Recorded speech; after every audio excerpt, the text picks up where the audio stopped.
Hello friends, स्वागत है आप सभी का ओआर स्टडी पॉइंट में। इस वीडियो में हम डिस्कस करते हैं द हिंदू ट्यूटोरियल हिंदी में। उसके अलावा जो भी इंपॉर्टेंट करंट अफेयर होता है हमारे एग्जाम की दृष्टि से, आईएएस पीसीएस एग्जाम की दृष्टि से, उसके बारे में हम इसमें कवर करते हैं। ये वीडियो रोज सुबह 10 बजे तक अपलोड कर दी जाती है अगर कोई एक्सट्रीम कंडीशन नहीं बनती है तो। और इस वीडियो में करंट के साथ साथ हम लोग स्टैटिक पोर्शन को भी कवर करते हैं, यानी कि करंट प्लस स्टैटिक पोर्शन दोनों को मिलाकर कवर करते हैं, ताकि अगर एग्जाम में कोई क्वेश्चन आता है तो वो छूटने ना पाए। उसके अलावा इसमें सिर्फ द हिंदू का नहीं होता है, इंपॉर्टेंट करंट अफेयर कहीं से भी मिलता है, चाहे वो इंडियन एक्सप्रेस हो गया, चाहे डाउन टू अर्थ मैगजीन हो गई, चाहे पीआईबी हो गया, चाहे द हिंदू हो गया, कोई से भी कुछ भी मिलता है तो उसको इसमें कवर किया जाता है। इस वीडियो की पीडीएफ के लिए आप टेलीग्राम ग्रुप से जुड़ सकते हैं, उसका नाम है ओआर स्टडी पॉइंट। उसके अलावा इसकी लिंक भी आपको डिस्क्रिप्शन बॉक्स में अवेलेबल करा दी जाती है टेलीग्राम ग्रुप की। आज जो है लेक्चर थोड़ा फैक्चुअल है, क्योंकि एक जो आर्टिकल है वो चंद्रयान मिशन के बारे में, और चंद्रयान मिशन का जो लेक्चर है उसको हम देखेंगे अलग से आज 2 से 2:30 बजे के बीच में। इसको ऐसा मैंने क्यों किया, क्योंकि 2:35 पे ये चंद्रयान 3 लॉन्च हुआ है, तो मैं सोच रहा हूँ कि 2-2:30 बजे के आसपास भी हमारा भी वो लेक्चर है जो चंद्रयान से जुड़ा हुआ है, और उसमें जो वीडियो आएगा उसमें चंद्रयान 1, चंद्रयान 2, चंद्रयान 3 सबको अच्छे से कवर किया जाएगा। उसकी पूरी इन्फॉर्मेशन दी जाएगी, किससे लॉन्च किया गया, क्यों लॉन्च किया गया, कब लॉन्च किया गया, ये सारी चीजें वहां पे बताई जाएंगी। तो मैं सोच रहा हूँ वीडियो को भी 2:30 बजे के आसपास लाऊं, जैसे अभी यहाँ पे चंद्रयान 3 लॉन्च हुआ है 2:35 पे, तो उसके लिए आप 2-2:30 बजे के आसपास रेडी रहेंगे। चंद्रयान मिशन 3 जो गया है उसके बारे में वीडियो आएगी अच्छे से पूरा डिटेल्स के साथ, 1 से लेकर के अभी तक का जितना भी मिशन गया हमारा, और उसके अलावा कौन कौन से देश अभी तक भेज चुके हैं, कौन कौन से देश ने क्या क्या किया, उसके बारे में ये सारी इन्फॉर्मेशन उस वीडियो में रहेगी। आज का लेक्चर जो है वो फैक्चुअल ज्यादा है, तो आइए देखते हैं बिना किसी देरी के शुरू करते हैं आज का लेक्चर। ये पहला आर्टिकल किसके बारे में, तो ये स्वायत्त स्कीम के बारे में है। स्वायत्त स्कीम क्या है, तो ये महिलाओं से और युवाओं से जुड़ा हुआ स्कीम है जो उनको ई ट्रांजेक्शन के माध्यम से लाभ पहुंचाएगी, स्टार्टअप करने के लिए सहायता पहुंचाएगी। तो अब उसके बारे में हम देख लेते हैं सारा मुद्दा क्या है। यहाँ पे बात की जा रही है ई ट्रांजेक्शन के माध्यम से स्टार्टअप, महिला और युवा को लाभ पहुंचाने के लिए स्वायत्त स्कीम की। यहाँ पे स्वायत्त हो गया, ये स्वायत्त रहेगा, मैं इसको पीडीएफ में शेयर कर दूंगा। स्वायत्त क्या है, तो सरकार के ई मार्केट प्लेस, जीईएम गवर्नमेंटेड ई मार्केट प्लेस, उसके बारे में बात की जा रही है। ई का क्या मतलब होता है, इलेक्ट्रॉनिक, यानी जहां भी ई लग जाए उसका मतलब हो जाता है कि डिजिटल, डिजिटली रूप से जब कुछ किया जाता है तो उसको ई लगा के बोलते हैं, यानी ई का मतलब हो जाता है कि डिजिटल रूप से इसको किया जाएगा। जिम पर ई ट्रांजेक्शन के माध्यम से स्टार्टअप, महिलाओं और युवाओं के लाभ को बढ़ावा देने के लिए एक पहल है। यानी स्वायत्त क्या है, तो स्वायत्त गवर्नमेंट की ई मार्केट प्लेस जो है उसके माध्यम से क्या करेगा, तो स्टार्टअप को, उसके अलावा वुमेन्स हो गई यानी कि महिलाएं हो गई, उसके अलावा यूथ हो गए यानी कि आप जैसे लोग, हम जैसे लोग जो हैं युवा, उनको लाभ पहुंचाने के लिए स्कीम लाई गई थी। कौन से मंत्रालय के अंतर्गत ये कार्य करते हैं, तो ये वाणिज्य और उद्योग मंत्रालय के अंतर्गत काम करती है।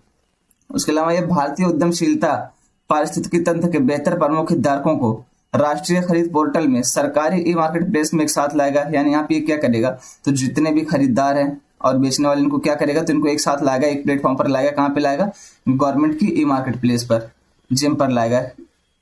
तो यहाँ पे क्या हो जाएगा, उससे हमारा फायदा क्या, देखिए जब सभी लोग एक जगह मिलेंगे, यानी एक प्लेटफॉर्म है, यहीं पे खरीदने वाला भी मिल रहा है, बेचने वाला भी मिल रहा है, यानी जिसको आवश्यकता वो भी यहीं पे आ रहा है खरीदने की, जिसको बेचने की आवश्यकता वो भी आ रहा है।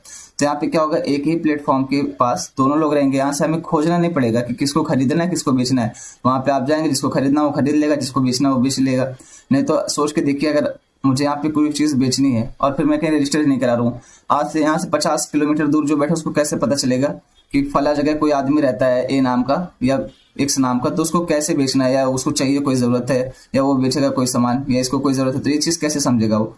तो इसके लिए गवर्नमेंट ई मार्केट प्लेस है, यहाँ पे आप जाएंगे, यहाँ से आपको सारी चीजें मिल जाएंगी, ये एक तरीके का प्लेटफॉर्म है।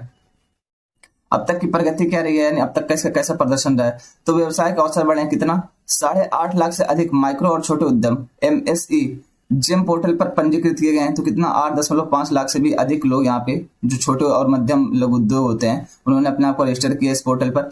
महिला सशक्तिकरण हुआ इससे, 1.45 लाख से अधिक महिला एमएसई ने, एमएसई का क्या मतलब, यहाँ पे माइक्रो और छोटे उद्यम, इसको ध्यान रखेंगे, बार बार एमएसई वर्ड आएगा तो आप ये नहीं सोचेंगे क्या है। यहाँ पे क्या है, micro and small industries entrepreneurship, ये चीज है यहाँ पे एमएसई, तो उसको आप ध्यान में रखेंगे कि इसका क्या मतलब है हिंदी में, माइक्रो और छोटे उद्यम। यहाँ पे कितनी महिलाओं ने यहाँ पे क्या है रजिस्टर, तो 1.45 लाख से अधिक महिलाओं ने कितने का इन्होंने सामान बेचा, तो आपको ये जानकर के हैरानी होगी, 15,922 करोड़ का। आप सोच के देखिए, 15,922 करोड़ का इन्होंने सामान बेचा है। कितना ऑर्डर था, इसे 7.32 लाख आदेशों को पूरा किया है। यानी यहाँ पे जो महिलाओं ने रजिस्टर कराया जिम के ऊपर, इसमें कितने का सामान बेचा? 15,922 करोड़ रुपए का सामान बेचा इन्होंने। और कितना ऑर्डर था? तो 7.32 लाख चीजों का ऑर्डर था। इसके तहत इतनी बिक्री हुई है। तो आप सोच के देखिए कि महिला सशक्तिकरण हो रहा है कि नहीं हो रहा है, उनको रोजगार मिल रहा है कि नहीं मिल रहा। आप खुद ही देख सकते हैं यहाँ पे महिला सशक्तिकरण हो रहा है। एक चीज मुझे याद आ गई, जैसे हमारे प्रधानमंत्री जी बोलते हैं, मित्रों आप बताइए हो रहा है कि नहीं हो रहा है। अभी बोलते बोलते मुझे याद आ गया, जैसे अभी मेरे मुंह से निकला कि महिला सशक्तिकरण हो रहा है कि नहीं हो रहा है। यहाँ पे आप देख सकते हैं कि 1.45 लाख लोग महिलाओं को जो है उनको भी रोजगार मिला यहाँ पे। उसके बाद क्या आता है? इसके बाद आता है एससी एसटी सशक्तिकरण करता है। ये कैसे एससी एसटी सशक्तिकरण करता है तो उसको भी देख लेते हैं। लगभग 43,000 एससी एसटी एमएससी। एमएससी क्या है पहले आपको बता दिया हूं मैंने, माइक्रो और छोटे उद्यम जो है इसको क्या कहा जाता है? एमएससी कहा जाता है। यानी यहाँ पे कितने? तो 43,000 एससी एसटी एमएससी ने 2,592 करोड़ के मूल्य के 1.35 लाख ऑर्डर दिए हैं। यानी यहाँ पे आप देखेंगे महिलाओं ने कितना दिया था? तो 7.32 लाख ऑर्डर यहाँ पे बनाया था महिलाओं ने। और यहाँ पे एससी एसटी ने कितना किया इसके तहत? तो 1.35 लाख ऑर्डर दिए हैं। इनकी कीमत कितनी थी? तो 2592 करोड़। और महिलाओं ने कितना बेचा? तो 15,922 करोड़। यानी महिलाओं ने भी एससी एसटी समुदाय को मिलाकर उनसे अधिक ही बेचा है। उसके अलावा क्या किसानों के लिए बाजार उपलब्ध कराता है जिम। ये क्या है? 105 किसान निर्माता संगठन एफपीओस अब 200 से अधिक कृषि उत्पादों को सीधे सरकार को बेच सकते हैं। यानी यहाँ पे जो जिम है इसके तहत क्या होगा? यहाँ पे किसान संगठन जो होते हैं उन्होंने अपने आप को यहाँ पर रजिस्टर करा लिए। कितने? तो लगभग 105 से भी अधिक। अब ये क्या करते हैं? ये अपना उत्पाद सीधा गवर्नमेंट को बेच देते हैं। यहाँ पे बीच में बिचौलिए की जरूरत ही नहीं। और जब बिचौलिया नहीं तो फिर जितना इनकी कीमत है वो डायरेक्ट इनको ही मिलेगी। नहीं तो बीच में बिचौलिया क्या करता है? इनसे 5 रुपए का सामान खरीदेगा, गवर्नमेंट को 15 रुपए का बेचेगा। जो बीच का 10 रुपए लाभ वो खुद ही रख लेगा। किसानों को लाभ ही नहीं मिलता है, उनकी कीमत ही नहीं मिलती। तो इसलिए यहाँ पे इन बिचौलियों का भी एक तरीके से उन्मूलन हो गया। ये भी एक फायदा है। अब हम देखते हैं सरकारी ई मार्केट प्लेस के बारे में, यानी जेम के बारे में, गवर्नमेंट ई मार्केट प्लेस। इसके बारे में हम देखते हैं। ये क्या? तो एक प्रकार का ऑनलाइन मंच है, एक प्लेटफॉर्म है। मैंने पहले ही बता दिया आपको। इसको कब लॉन्च किया गया था? 2016 में लॉन्च किया गया था। इसका भी मंत्रालय कौन सा है? तो इसका भी मंत्रालय वाणिज्य और उद्योग मंत्रालय है। उद्देश्य क्या इसको लॉन्च करने का? उद्देश्य क्या था इसको बनाने का? तो विभिन्न सरकारी विभागों और संगठनों द्वारा वस्तुओं और सेवाओं की खरीद को सुविधाजनक बनाना। यानी जो गवर्नमेंटेड विभाग हैं, डिपार्टमेंट्स है, वो क्या करें? तो उनके द्वारा कोई चीज खरीदनी है या कोई चीज उनकी नीलामी करनी है या सेवा वगैरह, जैसे कोई चाहिए कि काम करना है, लेबर चाहिए, तो इस तरीके की इन सारी चीजों की उपलब्धता के लिए, इन सारी चीजों की जानकारी के लिए क्या बनाया गया था? जिम बनाया गया था, गवर्नमेंट ई मार्केट प्लेस।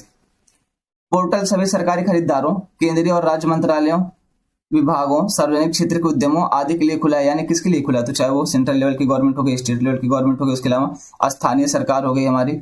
उसके अलावा क्या है? तो कोई गवर्नमेंट का जो है डिपार्टमेंट है, यानी सार्वजनिक डिपार्टमेंट जो है, या सार्वजनिक क्षेत्र के उद्यम जो है, उद्योग जो है, जैसे एनएचपीसी हो गया। इस तरीके से जो भी गवर्नमेंटेड उद्योग हैं उनके लिए भी ये खुला हुआ है। अब यहाँ पे इंपॉर्टेंट पॉइंट यहाँ पे आप नोटिस करेंगे, निजी खरीदार प्लेटफॉर्म पर खरीदारी नहीं कर सकते। यानी यहाँ पे निजी लोग चाहें तो वो खरीदारी नहीं कर सकते, लेकिन निजी लोग पोर्टल के जरिए सरकारी निकायों को उत्पाद बेच सकते हैं। यानी अगर कोई प्राइवेट प्लेयर चाहे कि मैं जिम पे जा करके कोई सामान खरीदूं तो खरीद नहीं सकता, लेकिन अगर कोई प्राइवेट प्लेयर चाहे कि मैं बेचूं तो बेच जरूर सकता है गवर्नमेंट को। यानी यहाँ पे खरीदने वाला कौन होगा? तो सार्वजनिक क्षेत्र के जो भी उद्योग हो, चाहे मंत्रालय हो, चाहे केंद्र सरकार हो, राज्य सरकार हो, कोई भी हो, यहाँ पे जो खरीदेगा वो सरकार ही खरीदेगी, सरकारी डिपार्टमेंट ही खरीदेगा। यहाँ पे निजी लोग खरीद नहीं सकते हैं। अब बात की जा रही है इसका महत्व क्या है? तो डिजिटल अर्थव्यवस्था को बढ़ावा। आप सभी को पता है कि हमारी सरकार जो है उसका महत्वाकांक्षी लक्ष्य है डिजिटल इंडिया बनाने का। यानी हर चीज को डिजिटली लेवल पर कर रहे हैं, चाहे वो चुनाव की बात हो गई, चाहे यहाँ पे सरकारी मार्केट प्लेस आ गया, चाहे जनसंख्या, इस बार देखेंगे आप जनसंख्या जो गणना हो रही है वो भी कह रहे हैं कि डिजिटली की जा रही है। तो ये सारी चीजें हैं। यहाँ पे हमारी सरकार का एक महत्वाकांक्षी लक्ष्य डिजिटली इंडिया को डिजिटल साक्षर बनाना। तो उसके बारे में बात की जा रही है। डिजिटल अर्थव्यवस्था को बढ़ाना भारत के डिजिटल अर्थव्यवस्था के विकास के लिए प्रौद्योगिकी के उपयोग को बढ़ावा दे सकता है।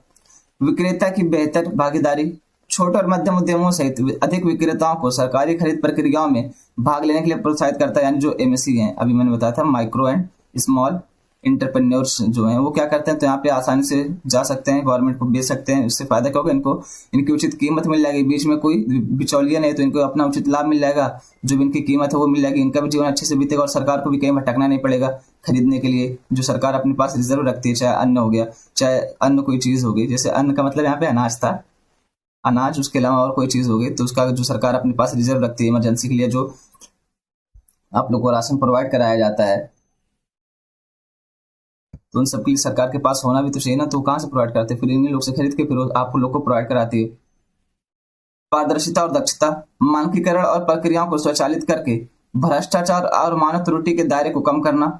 Last mile outreach, common service centre के माध्यम से 1.5 लाख से अधिक भारतीय डाकघरों और 5.2 लाख से अधिक ग्रामीण स्तर के उद्यमियों के साथ एकीकृत है ये। यानी कितना तो देखेंगे आप यहाँ पे 1.5 लाख के आसपास या उससे भी अधिक कौन यहाँ पे जो इंडियन पोस्ट है वो जुड़े हुए हैं। उसके अलावा 5.2 लाख से अधिक, यानी लगभग आप 5 लाख मोटा याद रखेंगे कि उनसे भी अधिक जो ग्रामीण स्तर के उद्यमी हैं, जो ग्रामीण क्षेत्रों से जुड़े हुए व्यापारी हैं, वो यहाँ पे जुड़े हुए हैं, उनके साथ एकीकृत है।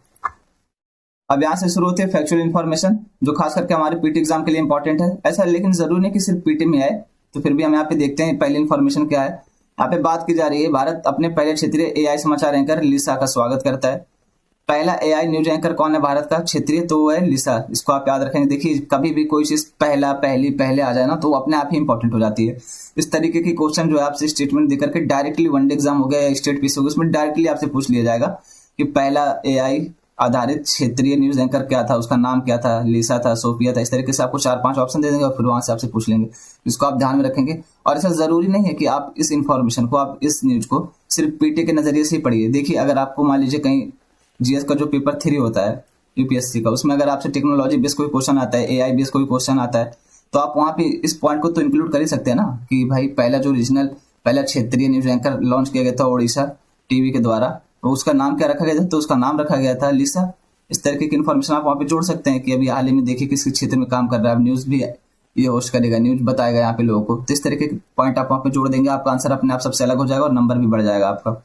ओडिशा टीवी ने पत्रकारिता उद्योग में क्रांति लाने की क्षमता रखने वाली भारत के पहले क्षेत्रीय एआई न्यूज एंकर लिसा का अनावरण किया है। ये नाम आप याद रखेंगे, चाहे तो आप इसको आंसर राइटिंग में एक फैक्ट के तरीके से यूज करेंगे, चाहे और इसको पीडी के नजरिए से भी याद रखेंगे। लिसा उड़िया और अंग्रेजी साहित्य सहित कई भाषाएं बोल सकती हैं। यानी ये कौन कौन सी भाषा बोल सकती है, तो उड़िया हो गया, उसके अलावा इंग्लिश हो गया, उसके अलावा और भी भाषाएं बोल सकती है। और समाचार अपडेट होस्ट करने में सक्षम है। सोफिया हैंसन रोबोटिक्स द्वारा विकसित एक उन्नत ह्यूमनॉइड रोबोट है, जिसे बुजुर्गों की देखभाल और भीड़ प्रबंधन के लिए डिजाइन किया गया है। यानी सोफिया क्या है, तो ये हैंसन रोबोटिक्स द्वारा विकसित किया गया है एक उन्नत ह्यूमनॉइड रोबोट है। ह्यूमनॉइड रोबोट क्या, जिसके अंदर इंसान जैसी फीलिंग हो, उसको ह्यूमनॉइड रोबोट कहा जाता है। तो उसके सोफिया के अंतर्गत है ये। और ये क्या कहा जाए, इसको किस लिए डिजाइन किया गया था, इसको किस लिए बनाया गया था, तो इसको बुजुर्गों की देखभाल और भीड़ प्रबंधन के लिए बनाया गया था। नेक्स्ट इंपॉर्टेंट न्यूज क्या है, तो अभी यहाँ पे असम गवर्नमेंट जो है, असम सरकार क्या कह रही है, जो भी सरकारी सेवक हैं उनको क्या करना पड़ेगा, तो कुछ ऐसे डिफिकल्ट एरिया घोषित कर जाएंगे, कुछ मुश्किल या दुर्गम क्षेत्र जिसको कह सकते हैं आप, ये असम सरकार के अंतर्गत ये घोषित किए जाएंगे। और इसी के तहत इनको कम से कम 3 से 5 साल की सेवा देनी पड़ेगी।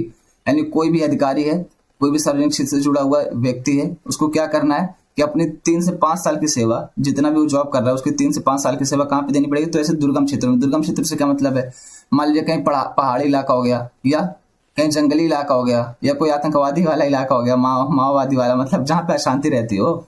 ऐसा जरूरी नहीं कि आतंकवादी इलाका हो सकता है स्थानीय लोग ही हैं लेकिन अशांति फैला हुए हैं। जैसे आप देखेंगे कई बार मूवी में दिखाया जाता है कि फला इलाका है, वहां पे क्या होता है, वहां पे बहुत सारे जुर्म होते हैं, किसी कोई भाई का राज चलता है, किसी ठाकुर साहब का राज चलता है। तो इसी तरीके के मुद्दे हो सकते हैं। ये कौन सी सरकार लेकर के आ रही, तो असम सरकार। इसको आप अपने एग्जाम्पल के लिए इथिक्स जैसे मुद्दे हो गए या अपने जीएस आंसर राइटिंग के लिए भी इसको आप ध्यान में रख सकते हैं। जरूरी नहीं कि ये प्री में ही है। तो यहाँ पे क्या बात की जा रही है, असम सरकार के कर्मचारी दुर्गम क्षेत्रों में कितना, तो 3 से 5 साल तक सेवा देंगे।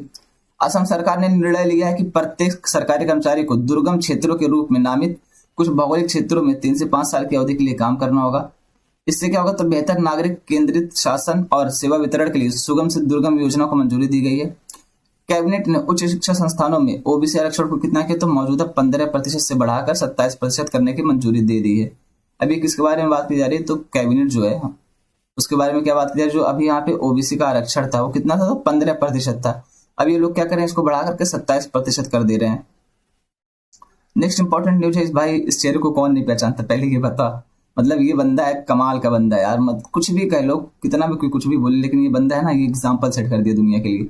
इसके जैसे इंसान होना चाहिए यार। इसको जानते हैं ना, पागल सुल्तान कहा जाता है। मतलब आप सोच के इसके बारे में आप पढ़ेंगे ना, तो भाई आपको अलग लेवल का मोटिवेशन मिलेगा। आप सोच के देखिए कि कितना अच्छा नेक्स्ट लेवल का बंदा है। इसके बारे में आप कभी भी जानकारी हासिल करेंगे तो आपको लगेगा कि हाँ मैंने कुछ वैल्यूएबल चीज सीखी, आपका टाइम लॉस नहीं होगा। बहुत ही नेक्स्ट लेवल का बंदा है यार। और अभी यहाँ पे एक बात भी बोल रहा है, बहुत इंपॉर्टेंट बात बोल रहा है कि इसने दुनिया के साथ मिलकर के ये आह्वान किया, जो बहुत बड़ी बड़ी कंपनियां एआई के क्षेत्र में, उनसे ये कह रहा है कि एआई को बनाना बंद कर दीजिए। क्यों, ये हमारी सभ्यता के लिए खतरनाक है। ये कह रहा है कि एआई जो है, ये कौन है, एलन मस्क भाई साहब, ये कह रहे हैं कि एआई को जो है बनाना बंद कर दे कंपनियां, इस भीड़ से निकल जाएं, इस दौड़ से, इस होड़ से निकल जाएं, अन्यथा ये हमारी सभ्यता के लिए खतरनाक होगा, ये मानव सभ्यता को ही खत्म कर देगा और फिर एआई का राज आ जाएगा। उस तरीके की बात की जा रही है अभी। लेकिन इन्होंने न्यूज में क्यों आया ये, तो इन्होंने क्या किया है, एलन मस्क ने आर्टिफिशियल इंटेलिजेंस पर XAI लॉन्च की। ये दुनिया से कह रहे हैं कि बंद कर दो और खुद भी लॉन्च करे जा रहे हैं। तो पहले आप तो बंद करिए। अगर आप किसी को कोई चीज बता रहे हैं, जैसे गांधी जी हो गए हमारे, उन्होंने नमक सत्याग्रह चलाया था, नमक खाने से मना किया, तो क्यों पहले खुद भी वो उन्होंने नमक खाना छोड़ा। उसके अलावा हमारे लाल बहादुर शास्त्री जी हो गए, उन्होंने क्या किया, पहले अपने घर वालों को भूखा रखा, पहले खुद भूखे रहे कि मेरा घर या मैं एक दिन भूखे रह सकते कि नहीं रह सकते। तब हमारे देश में आकर के आह्वान किया कि आप लोग एक दिन का व्रत रखें ताकि हम लोग खाद्य उत्पादन में आत्मनिर्भर बन सकें। तो इस तरीके से पहले खुद, अगर आप कोई चीज दूसरों को कह रहे हैं तो पहले उसको खुद तो फॉलो करिए। एलन मस्क ने अपने नई एआई फॉर्म XAI के गठन की घोषणा की है। कंपनी अपने मिशन की दिशा में प्रगति के लिए ट्विटर, टेस्ला और अन्य कंपनियों के साथ मिलकर काम करेगी। यानी जो XAI है, ये किसकी कंपनी है, ये है एलन मस्क की, अभी इन्होंने लॉन्च की है। उसके अलावा किसके साथ काम करेगी, तो ये ट्विटर हो गया और टेस्ला हो गया और अन्य कंपनी जो कि इन सबके साथ मिलकर के काम करेगी। XAI का लक्ष्य ब्रह्मांड की वास्तविक प्रकृति को समझना है। मस्क को लगता है कि एआई सभ्यता विनाश का कारण बन सकता है और अन्य तकनीकी नेताओं के साथ मिलकर नियंत्रण से बाहर एआई दौड़ को रोकने का आह्वान किया। एलन मस्क साहब का आह्वान है और खुद एआई के दौड़ में लगे हुए हैं। नेक्स्ट इंपॉर्टेंट पॉइंट क्या है, तो ये राजनाथ सिंह जो है, ये कौन है, हमारे रक्षा मंत्री हैं, डिफेंस मिनिस्टर है। इन्होंने क्या किया है, तो कुआलालंपुर में अभी HAL का क्षेत्रीय कार्यालय खोला है। इस वजह से ये बात न्यूज में आ गई, तो इसको भी हम देख लेते हैं। राजनाथ सिंह ने मलेशिया में HAL के क्षेत्रीय कार्यालय का उद्घाटन किया। यानी मलेशिया में कहाँ पे किया, तो कुआलालंपुर में HAL के क्षेत्रीय कार्यालय का उद्घाटन किया है। कौन, तो राजनाथ सिंह। ये कौन है, हमारे डिफेंस मिनिस्टर या रक्षा मंत्री हैं। अभी ये मलेशिया के विजिट पे मैंने आपको बताया। रक्षा मंत्री राजनाथ सिंह ने भारत और मलेशिया के बीच रक्षा औद्योगिक सहयोग को मजबूत करने के लिए कुआलालंपुर में हिंदुस्तान एरोनॉटिक्स लिमिटेड क्षेत्रीय कार्यालय HAL का उद्घाटन किया है। कुआलालंपुर में HAL कार्यालय व्यापक दक्षिण पूर्व एशियाई क्षेत्र के साथ HAL की भागीदारी के केंद्र के रूप में भी काम करेगा। मलेशिया भारतीय मूल के व्यक्तियों PIO, person of Indian origin, की दूसरी सबसे बड़ी संख्या का घर है। यानी यहाँ पे PIO जो है, पर्सन ऑफ इंडियन ओरिजिन, यहाँ पे सेकंड स्तर पर अगर देखें, सेकंड लेवल पर ये सबसे अधिक कहाँ पाया जाता है, तो ये मलेशिया में पाए जाते हैं। अब यहाँ पे मलेशिया का मैप देख लेते हैं। ये हो गया मलेशिया। यहाँ पे आप देख सकते हैं ब्रुनेई, थाईलैंड, कंबोडिया, वियतनाम, ये साउथ चाइना सी हो गया। उसके अलावा ये फिलीपींस हो गया, पैसिफिक ओशियन इधर है। यहाँ पे इंडोनेशिया है, ये सिंगापुर हो गया। यहाँ पे कुआलालंपुर है जहाँ पे HAL का क्षेत्रीय कार्यालय अभी खोला गया है। तो यहाँ पे आप देख सकते हैं एक तरफ इंडियन ओशन है, एक तरफ पैसिफिक ओशन है और यहाँ पे साउथ चाइना सी है। और चाइना इन लोग के नाक में उंगली किए रहता है, हमसे नाक में दम किए रहता है। यहाँ पे बात की जा रही है 7वें डिप्टी NSA के नेशनल सिक्योरिटी एडवाइजर, उनकी जो कोलंबो सिक्योरिटी कॉन्क्लेव है, ये कहाँ पे रखी गई थी, मालदीव में भी इनकी मीटिंग हुई है। और इसमें कौन कौन से बांग्लादेश और सेशल्स ने पर्यवेक्षक के तौर पर भाग लिया इस मीटिंग में। ये कहाँ पे थे, तो मालदीव में हुई थी, इसको याद रखेंगे आप। मालदीव ने भारत, मॉरिशस और श्रीलंका के साथ कोलंबो सिक्योरिटी कॉन्क्लेव CSC की 7वीं डिप्टी NSA स्तर की बैठक की मेजबानी की। बैठक में सहयोग के विभिन्न स्तंभों के तहत गतिविधियों की प्रगति की समीक्षा की गई और 2023-24 में गतिविधियों के लिए नए प्रस्तावों पर चर्चा की गई है। नेक्स्ट इंपॉर्टेंट न्यूज है, ITC board reappoint Sanjiv Puri as chairman and managing director. यानी ITC बोर्ड के अभी MD एंड CEO कौन नियुक्त हुए हैं, तो ये संजीव पुरी पुनर्नियुक्त हुए हैं। तो इसके बारे में हम देख लेते हैं। ITC बोर्ड ने संजीव पुरी को फिर से अध्यक्ष और प्रबंध निदेशक नियुक्त किया। यहाँ पे परी हो गया, तो मैं इसको PDF में से कर दूंगा, पूरी रहेगा। यह निर्णय समिति की सिफारिश पर किया गया है और 22 जुलाई 2024 से प्रभावी होगा। यानी कब से बनेंगे, तो 22 जुलाई 2024 से प्रभावी होगा। ITC लिमिटेड क्या है, तो एक भारतीय समूह है जो क्या करता है, तंबाकू विनिर्माण, खाद्य प्रसंस्करण, खुदरा बिक्री और वित्तीय सेवाओं सहित विभिन्न व्यवसायिक क्षेत्रों में काम करता है।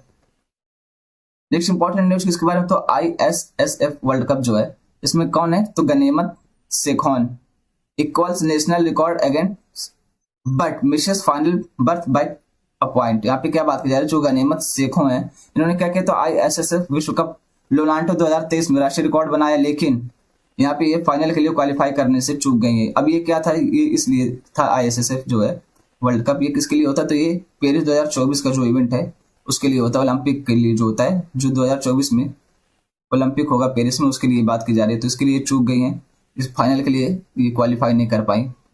यही सारी बात थी। यहीं तक रखते हैं आज का लेक्चर। बोलने में जो भी गलती है उसके लिए सॉरी, और आप सबके सपोर्ट के लिए बहुत बहुत शुक्रिया, थैंक यू। यहीं तक रखते हैं आज का लेक्चर।